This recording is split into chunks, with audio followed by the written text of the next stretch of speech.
बच्चों, आज हम लोग पार्ट 3 चांद वाली अम्मा नामक कहानी पढ़ेंगे। आप लोग किताब खोल लीजिए और ध्यान पूर्वक सुनिएगा। मैं पाठ को पढ़ रहा हूँ, आप लोग सुनिए। बहुत समय पहले की बात है। एक बूढ़ी अम्मा थी, बिल्कुल अकेली। उसका अपना कोई न था। घर का काम काज उसे खुद ही करना पड़ता था।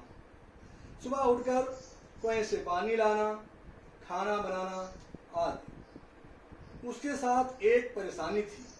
वह रोज सुबह उठकर जब घर में झाड़ू लगाती तब तक तो सब कुछ ठीक रहता। फिर जैसे ही वो आंगन में जाती और झाड़ू लगाने के लिए झुकती, तभी आसमान आकर उसकी कमर से टकराता। अम्मा उसे घूर कर देखती तो वह थोड़ा हट जाता। फिर वो जैसे ही दोबारा झुकती, आसमान फिर अपनी हरकत दोहराता। एक दिन, 2 दिन, 3 दिन लगातार यही क्रम चलता रहा। अम्मा झाड़ू लगाए और आसमान उसे तंग करे। एक दिन कुएं पर पानी भरने को लेकर अम्मा का किसी और से झगड़ा हो गया। अम्मा जरा गुस्से में थी। वह झाड़ू उठाकर आंगन में गई और जैसे ही झुकी, आसमान ने अपनी आदत के अनुसार फिर उसे छेड़ा। अम्मा ने आओ देखा ना ताओ और कसकर एक झाड़ू आसमान को दे मारी।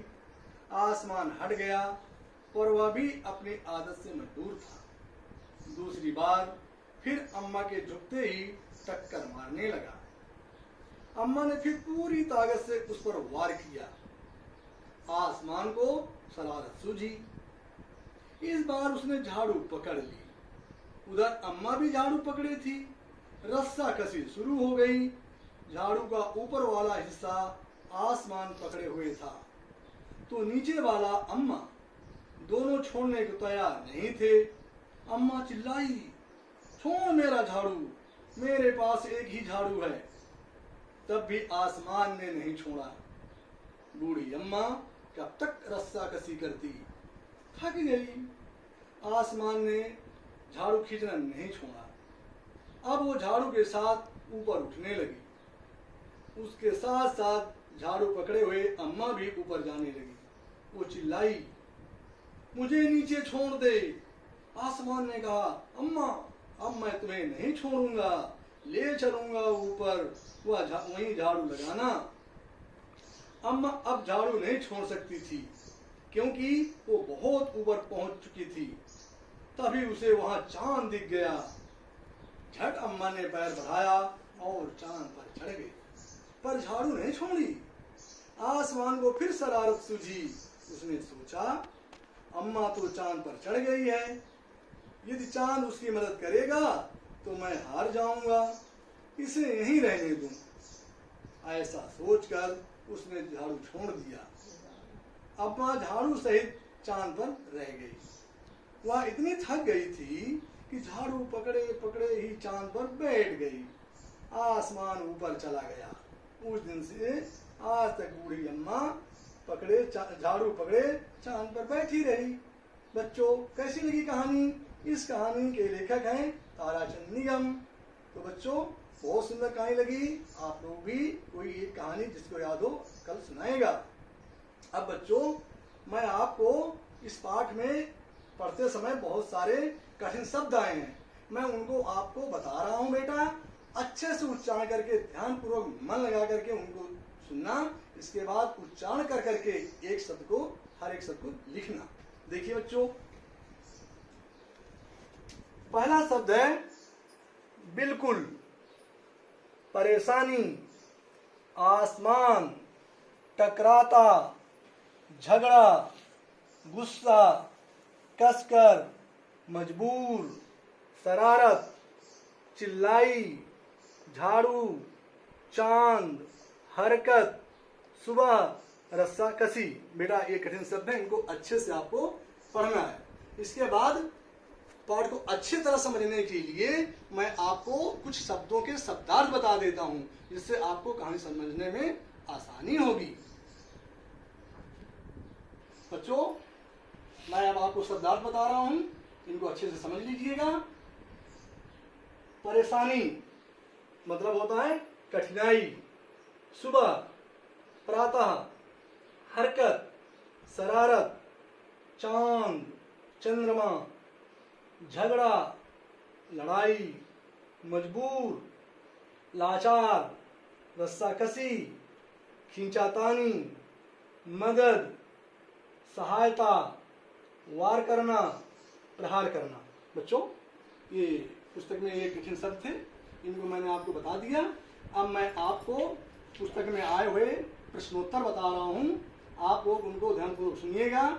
इसके बाद प्रश्नों के उत्तर अपनी कॉपी में लिखिएगा। बच्चों कल्पना, तुम्हारी कल्पना से है। पहला प्रश्न है, बूढ़ी अम्मा चांद पर क्यों चढ़ गई होगी? सोचिए, बूढ़ी अम्मा चांद पर इसलिए चढ़ गई होगी क्योंकि वो आसमान की शरारत करने से बचना चाहती थी। दूसरा प्रश्न है, चांद वाली अम्मा झाड़ू क्यों नहीं छोड़ना चाहती थी? बच्चों चांद वाली अम्मा झाड़ू इसलिए नहीं छोड़ना चाहती थी क्योंकि उसके पास एक ही झाड़ू थी। अगला प्रश्न है, आसमान बार बार आकर अम्मा की कमर से क्यों टकराता था? बच्चों इसका उत्तर है, आसमान को अम्मा को तंग करने में मजा आता था, इसलिए वो बार बार उनकी कमर से टकराता था। ठीक है ना बच्चों? अब आप जो है समझ गए, में आपको लिखना है। बच्चों देखिए, मैंने प्रश्न उत्तर लिख दिया ब्लैक बोर्ड में। अब आप लोग इनको जो है अच्छी राइटिंग में इसी तरह उतार लीजिएगा।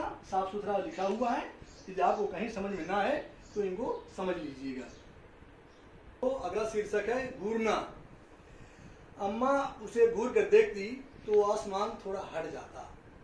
कब कब ऐसा होता है जब तुम्हें कोई घूर कर देखता है? जैसे मेरा दोस्त मुझे घूर कर देखता है तब मैं उसका मजाक उड़ाता हूँ। मेरे पिताजी जब मुझे घूर कर देखते हैं जब मैं जिद करता हूँ। मेरे शिक्षक मुझे घूर कर देखते हैं जब मैं पढ़ाई के समय दूसरे काम करता हूँ। मेरी बहन, मेरा भाई मुझे घूर कर देखते हैं जब मैं उनकी बात नहीं सुनता हूँ या उनकी बात नहीं मानता हूँ। तो आप तो ये सब करते हैं, आपको पता भी है सब। आगे है शीर्षक दम लगा के हिस्सा। बच्चों आपने रस्सा कसी का खेल देखा ना, हम लोग करवाते हैं हर साल स्कूल में। तो रस्सा कसी के खेल में दो टोलियां होती हैं और बीच में खूब खींचातानी होती है। आप भी कुछ खेलों के नाम बताइए जिनमें दो टोलियां होती हैं। जैसे बच्चों इसका उत्तर होगा, जैसे फुटबॉल, क्रिकेट, हॉकी, शतरंज, इनमें दो दो पार्टियां होती हैं। अगला शीर्षक बच्चों साफ सफाई। घर की सफाई करने के लिए किन किन चीजों का इस्तेमाल होता है? आप घर में देखते हैं ना जब मम्मी काम करती हैं, तो बताइए मम्मी क्या क्या यूज करती हैं? बच्चों घर की सफाई करने के लिए झाड़ू, फिनाइल, पानी, इन सब चीजों की आवश्यकता होती है। किन किन मौकों पर तुम्हारे घर का सारा सामान हटाकर खूब जोर शोर से सफाई होती है?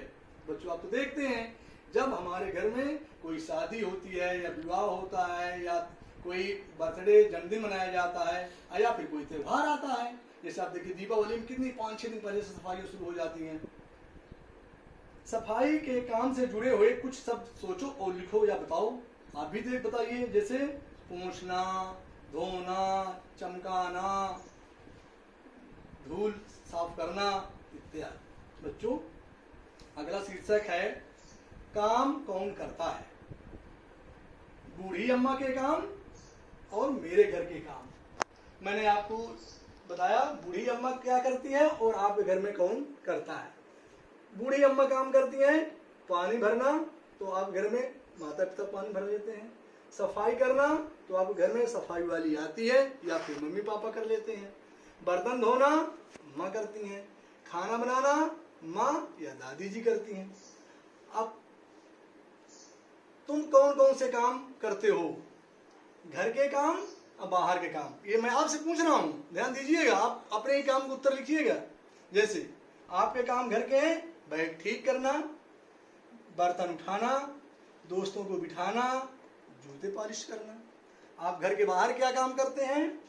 दादाजी को बाहर ले जाना, दूध लाना, बाजार से सामान लाना, और पड़ोसियों को बुलाना। जब कभी कभी आप आगे ध्यान दीजिए, मैं आपसे एक प्रश्न करता हूँ, तुम बूढ़ी अम्मा की मदद किन किन कामों में कर सकते हो? हाथ उठाइए। हाँ, जैसे आप उनको पानी लाना, कपड़े धुलवाना, क्योंकि बूढ़ी माँ है तो काम तो करना चाहिए। बहुत सही उत्तर आपका है। कितने नाम कितने काम? बच्चों, शीर्षक है कितने नाम कितने काम। इस कहानी में नाम वाले और काम वाले कई शब्द आए हैं, उन्हें छांटकर या खोजकर हमको इस तालिका में लिखना है। बच्चों, पहले हम देखते हैं नाम वाले शब्द। नाम वाले शब्द आए कहानी में आसमान, चांद वाली अम्मा, चांद, झाड़ू। और काम वाले शब्द हैं खाना बनाना, झाड़ू लगाना, पानी लाना, नहाना। बच्चों, आप लोग अच्छे से समझ गए होंगे और इस काम को आपको अच्छे से करना भी है। लेकिन आपको मैं एक असाइनमेंट दे रहा हूं, इस कार्य को आप घर में करेंगे और अपनी इच्छा से आपको जो भी समझ में आए वो लिखिएगा। आपको अपनी किसी शरारत के बारे में लिखना है। आसमान ने शरारत की थी ना, आपने देख लिया। अब आपको अपनी शरारत के विषय में कम से कम 5 वाक्य आपको लिखने हैं। बच्चों, ये पूरा कार्य आप डेट भर करके अपनी कॉपी में अच्छे से सुंदर राइटिंग में करना है। धन्यवाद बच्चों।